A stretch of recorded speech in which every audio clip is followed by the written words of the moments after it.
Okay, so I just figured I'd share a little bit helpful video with some people on a speaker replacement job for a 2018 Avalon.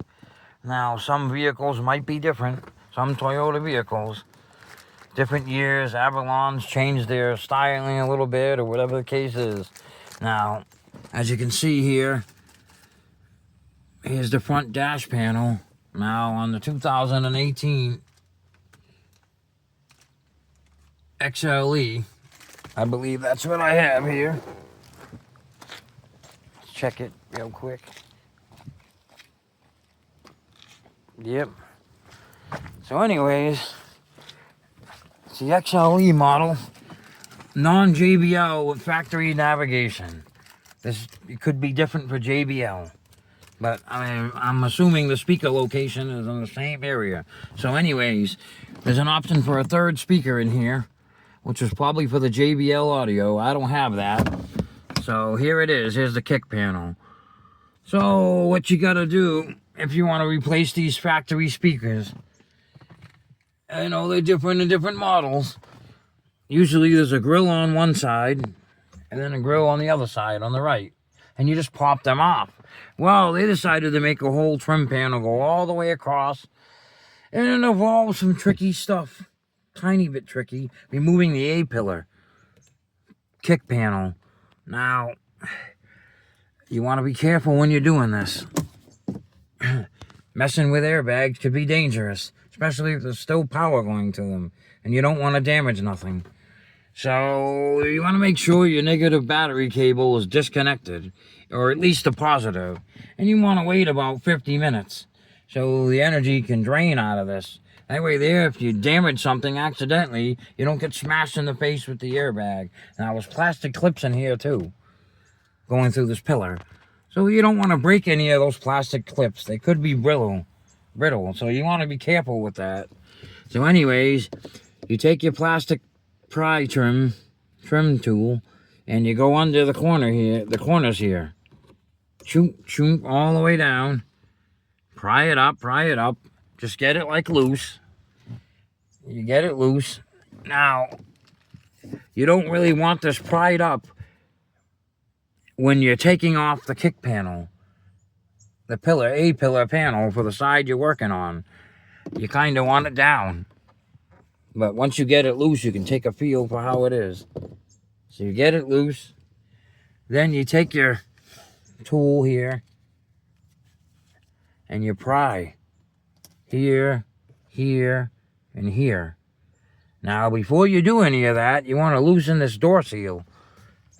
Take the door seal down. Get it somewhat loose.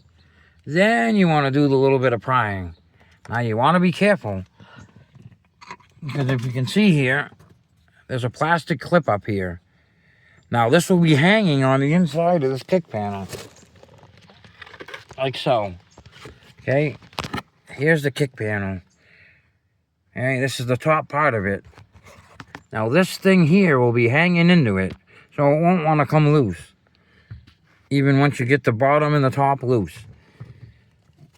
So what you can do is you can push this release button. There's a tab here. Push that in. You push that in, it gives you more leverage to work on this. And you can probably get it all the way out now that it's off, but I didn't need to, okay? So you get it to where it's loose, push this tab, and you get it down, and then you twist it ever so gently. If it's brittle, it might break. You twist that sideways while it's in here. See that? If you twist it sideways, you're able to get it to pop out of its groove in here just enough and fall through just enough to be able to get it to come through out of here and pop off. And like I said, you got to turn this sideways. So this part here will fall through the hole of this. If you follow me. See it? If you get it to go sideways enough, you can get it to just slip through here in the middle, and it will pop loose, and then you get it off.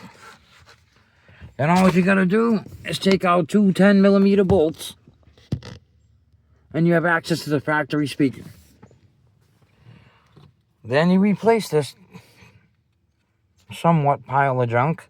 I mean, it looks to be in good shape, but clearly the voice coil has been extended quite a bit from the aftermarket amplifier I installed.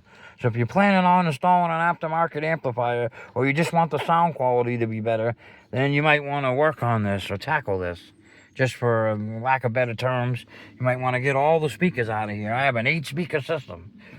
You could put a third speaker in here, in the middle, and you could put a woofer in the back if you wanted to. To upgrade your factory system, you could replace the factory woofer that would be back there, but I didn't have one, and I didn't mess with it.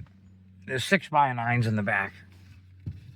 I have an aftermarket system with a woofer and everything, with two 12s, so it's already been upgraded from the factory. And I don't see any reason to look for a third speaker wire that would come into here. I don't see why you'd need one in the middle. I could probably add this factory one to the middle if I wanted to, but I don't know. The wire's probably in there somewhere. But anyways, yeah. So once you take the wire here, you take your meter and you test for continuity, figure out which one's positive and negative, and then you just hook your speaker wire up to it. Usually when you buy a speaker wire set, usually when you buy a replacement speaker, it comes with a wiring kit. Then you got these connectors here, or you could do the soldering.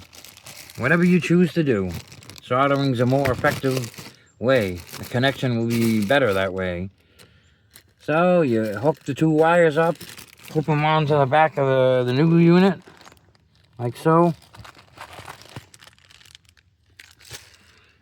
Then you put the two 10mm bolts back in the speaker to hold it down, and then you just pop this trim panel back down.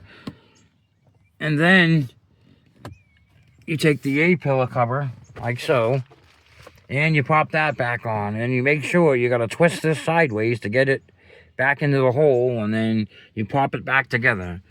And when you're reinstalling, this goes down first.